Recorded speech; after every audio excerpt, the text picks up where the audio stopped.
Well, hello to you. Welcome back to my channel. I hope you're having a wonderful day, afternoon, evening, whatever time of the day it is where you are.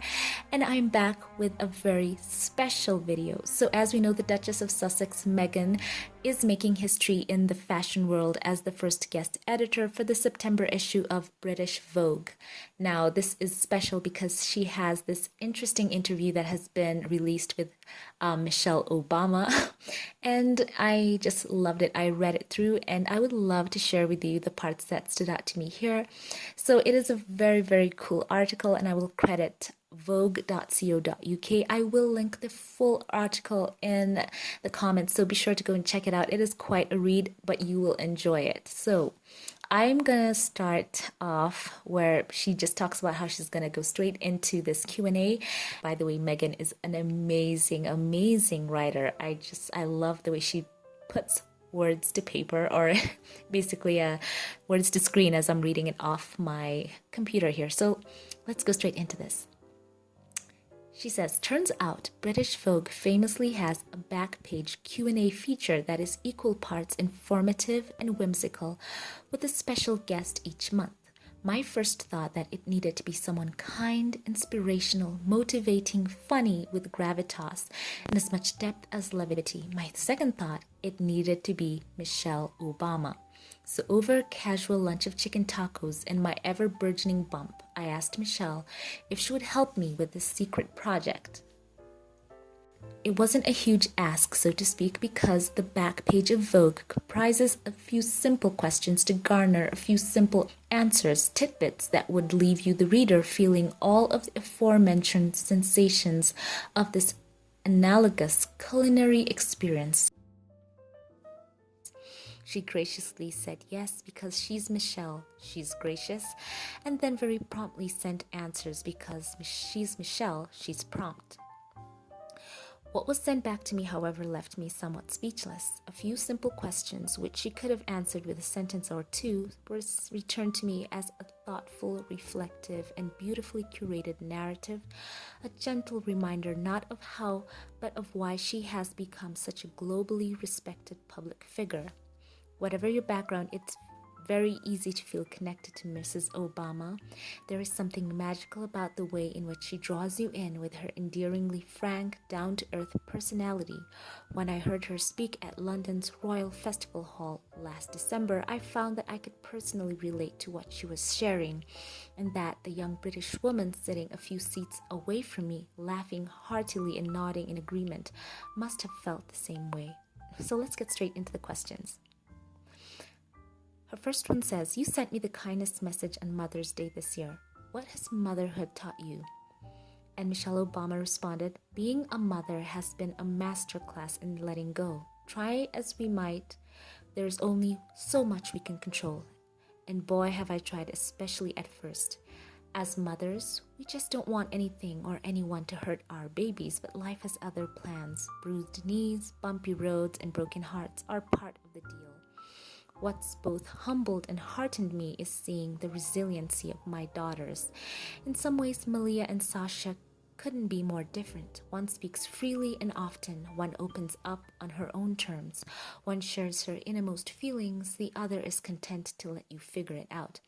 Neither approach is better or worse because they've both grown into smart, compassionate, and independent young women, fully capable of paving their own paths. Motherhood has taught me that most of the time my job is to give them the space to explore and to develop into the people they want to be. Not who I want them to be or who I wish I was at that age, but who they are deep inside. Motherhood has also taught me that my job is not to bulldoze a path for them in an effort to eliminate all possible adversity, but instead I need to be a safe and consistent place for them to land where they inevitably fail, and show them again and again how to get up on their own. Then she asked, what advice do you give your daughters? Michelle Obama responded, don't just check the boxes you think you're supposed to. Check like I did when I was their age. I tell them that I hope they'll keep trying on new experiences until they find what feels right. When I was in college, I thought I wanted to be a lawyer because it sounded like a good job for respectable people. it took me a few years to listen to my intuition and find a path that better fit who I was inside and out. Becoming who we are is an ongoing process, and thank God, because where's the fun in waking up one day and deciding there's nowhere left to go? That's something I wish I'd recognized a little earlier. As a younger woman, I spent too much time worrying that I wasn't achieving enough, or I was straying too far from what I thought was the prescribed path. I hope that my daughters will realize a little earlier that there is no prescribed path, and that it's okay to swerve, and that the confidence they need to recognize that will come with time. Then she asked, how would that advice be different if you were offering it to sons, or would it be the same? And she says it would be exactly the same. My parents, particularly my father, taught my brother and me at an earlier age to treat boys and girls exactly the same. Okay, then this is an amazing one. If you are sitting down with your 15-year-old self, what do you think she would tell you, seeing who you've become today? Michelle Obama responded, I love this question. I had a lot of fun when I was 15, but when it came right down to it, teenage me was pretty by the book.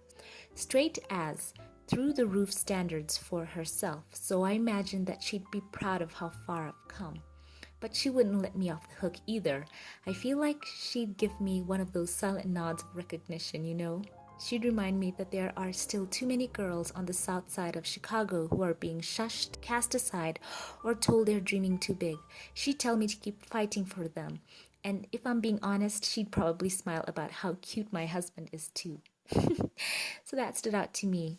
And I would encourage you to go over and read the whole article, because she talks about how her most beautiful sound, and this is a tidbit, she says that when Malia and Sasha were newborns, Barack and her would lose hours just watching them sleep, and they would love to listen to the little sounds they made.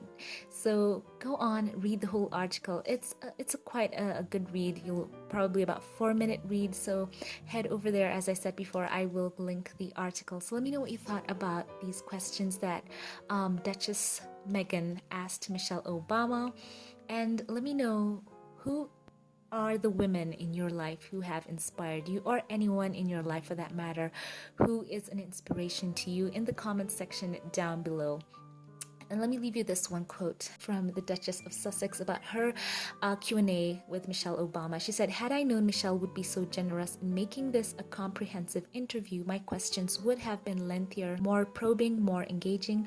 I would have called her and included the banter on these pages, the laughs, the sighs, the ping-pong of dialogue as I chimed in. But to re-engineer that now would rob Michelle's words of their authenticity, which for me is at the crux of what makes this piece special. So I love the fact that she wished she knew her more personally before, and had actually had a phone conversation with her, as opposed to just sending her the questions and getting the answers back at a later point. But I love this. It was a great read. Let me know your thoughts in the comments section down below. Now, if you like this video, don't forget to give it a thumbs up, click subscribe. I'd love to see you again, and I'll be on the lookout for more fun videos and reactions, and I'll catch you in the next one. Have a blessed one.